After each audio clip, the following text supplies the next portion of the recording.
So today I want to share with you a message as we continue a sermon series on standing, taking a stand. And today we're going to focus on how we can stand strong. Many of us remember from even our childhood the story of Daniel in the lion's den and how that story caused us to think of the courage that Daniel had in his life and the awesome God that he followed.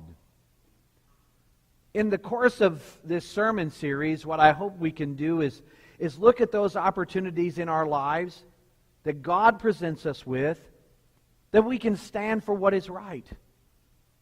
That as God gives us opportunities, even in the midst of, laughter, even in the midst of a person trying to tear us down, we have the ability to stand strong in our faith.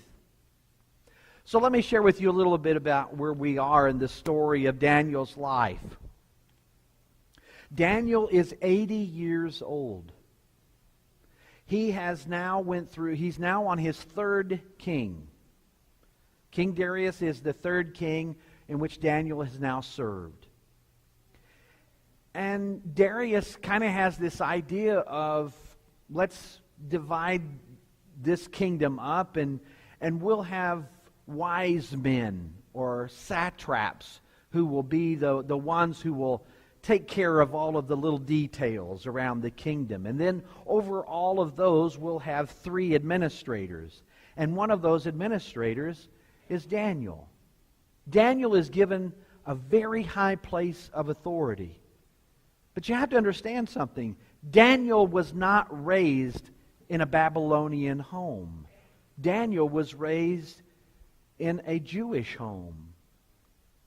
And so, from our previous messages, we've learned how Daniel came to represent his God wonderfully. So here he is, kind of set in his ways, right? For those of you who are 80 years old, you kind of have an understanding of what we mean by set in your ways, right? This is yes. This is no. But for some of you, you understand, right, what it means to be set in your ways. And as Daniel was just simply doing what he loved to do, and that was just trust in the Lord, there were those who were a little envious. You ever get envious? Anybody ever look at what somebody else has got, or maybe how successful they are, and we go, gee, I wish I was kind of like that. We all kind of have that, don't we? We all get those little, right? I mean, if it wasn't that way, let's face it, the commercials that we see on TV, that's nothing, right? Or if your friend buys something and shows it to you, and you're like,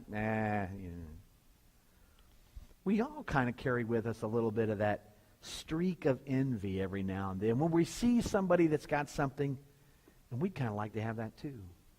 What I believe is that these administrators, they saw Daniel's faith. They saw that Daniel was a person that the king looked up to, that he was something that perhaps they could be envious of. And they thought, there's got to be something wrong with this guy. We got to be able to dig some dirt. You know what I mean by digging dirt, right? Trying to find up. Let's find something where we can find the imperfection in this guy's life. This goody two-shoes, right? And so they observe Daniel. They watch Daniel. They see him and they recognize we got nothing. We got nothing. He's a very faithful man to his God. He's a very conscientious man. There's no corruption in him. Everything that he does, he does the right way.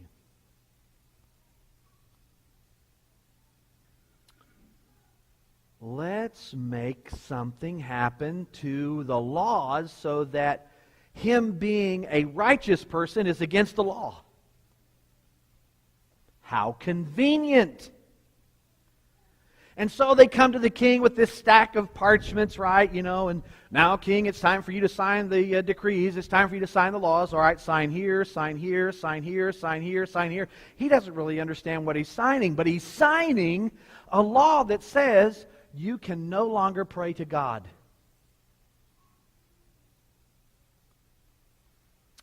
And of course, that was the trap. Now, my friends, you would think that in the United States of America, it would not be against the law for you to do the right thing. But in this case, what was happening is that very thing. Praying openly to your God was against the law. And that brings me to my first point. And you'll find a very simple outline in your bulletin. But the first truth to help you stand strong is to understand this. When God raises you up, you can expect people to tear you down. When God raises you up, you can expect people to tear you down. There are always going to be those people who are going to be envious of you, who are going to just simply want to tear you down. And so it was in Daniel's life. For him, all he knew was to trust in God. And he kept his eyes on God. Young men, young scouts, there will be those moments in your life when you will feel like everyone's against you.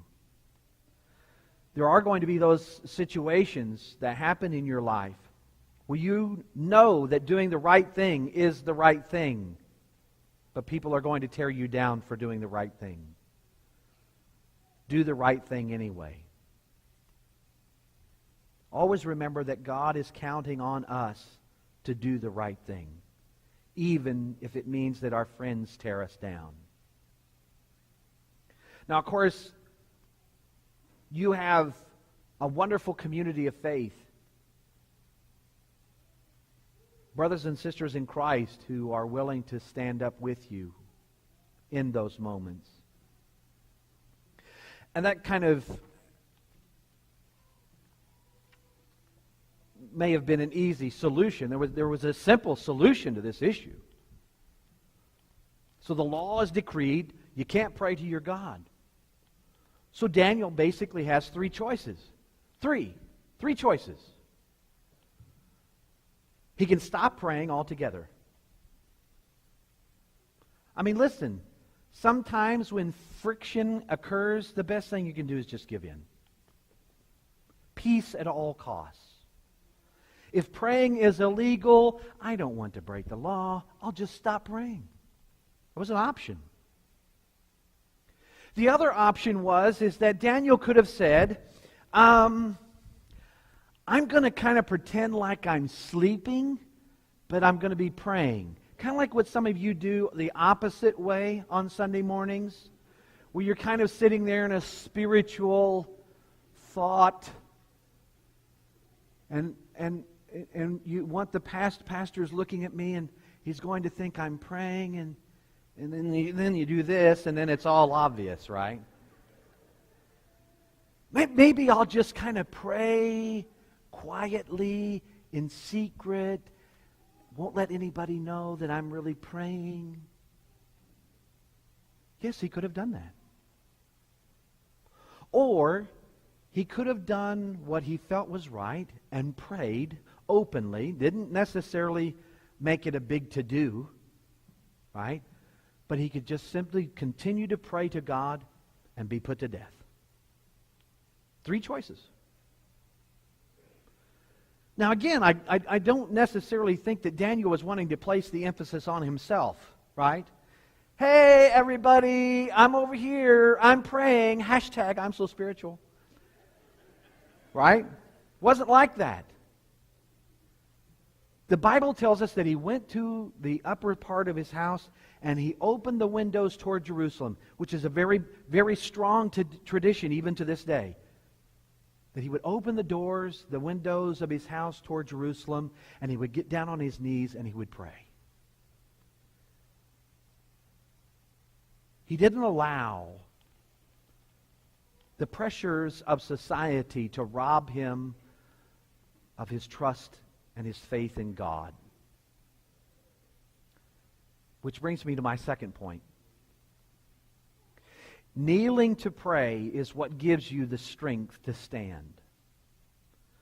The issues that you're going to face in your life, to be able to stand up for what is right, sometimes requires us to be down on our knees to pray. Some of the most wonderful opportunities that I have as a dad and as a husband are to kneel by the bedside of my children and my wife and be able to pray. How many of you do that? Any of you do that? Let me encourage you, if you've never knelt down beside your child's bed and prayed with them, do that tonight, will you? Show them an example of what a person who is of true Christian strength is by being found on your knees.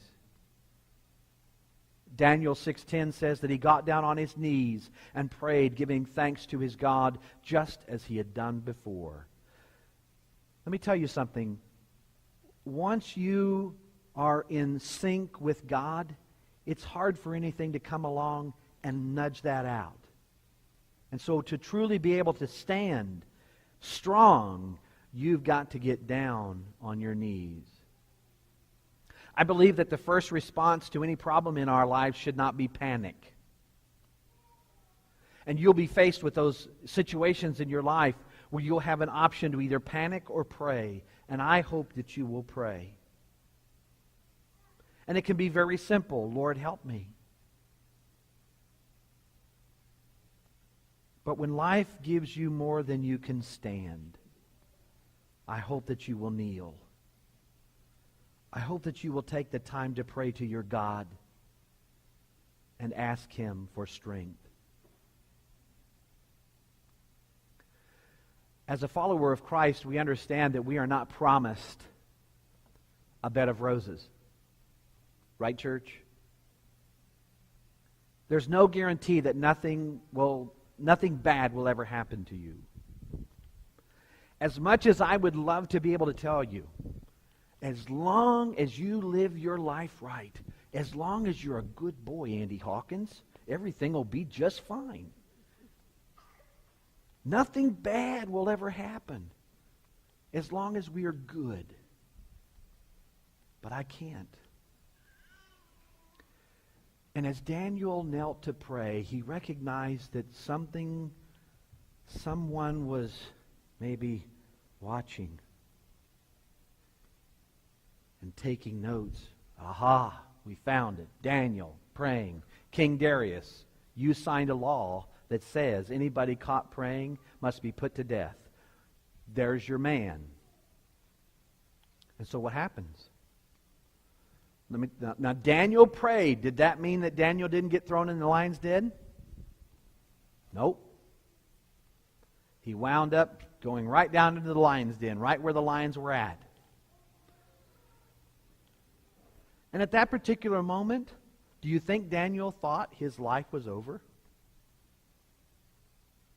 I'd pretty much throw in all my chips and say, yep, I'm done. Right? This is it. But what happened? Somehow, some way, those lions lost their appetite for an 80-year-old man. I don't know what happened. Maybe he saw, maybe they looked at poor Daniel's scrawny little bony body and said, you kidding me? Waste my time on that, right? But he trusted. He trusted God. He did what was right, and he trusted God with the results. And that's the third point. And my friends, some of you just need to trust in God for the results. Some of you just need to say, Lord, it's in your hands, and I'm trusting you with it. And it may not go smoothly, and it may not go perfectly, but it's going to go God's way. And for some of us, our ways are not God's ways. I want to close very simply with this. That in those moments that God is building you up, you recognize that people have the potential of coming along and their envy and wanting to tear you down. And you recognize that in those moments, kneeling to pray is what gives you the strength to stand. And when you do what's right, when you do the right thing, you can always trust God with the results. We know how the story ends, don't we? For 80 years, God had been faithful to Daniel, and Daniel was going to be faithful to his God.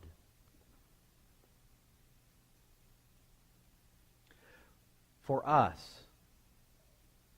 for all of us, there will be those moments when we will feel weak. My weakness is donuts. What are you laughing for? It's not funny. Like you could tell. We have those moments of weakness.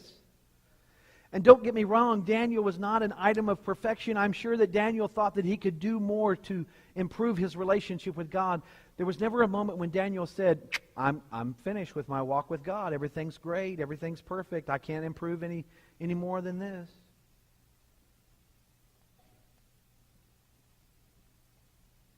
There will be those moments of weakness.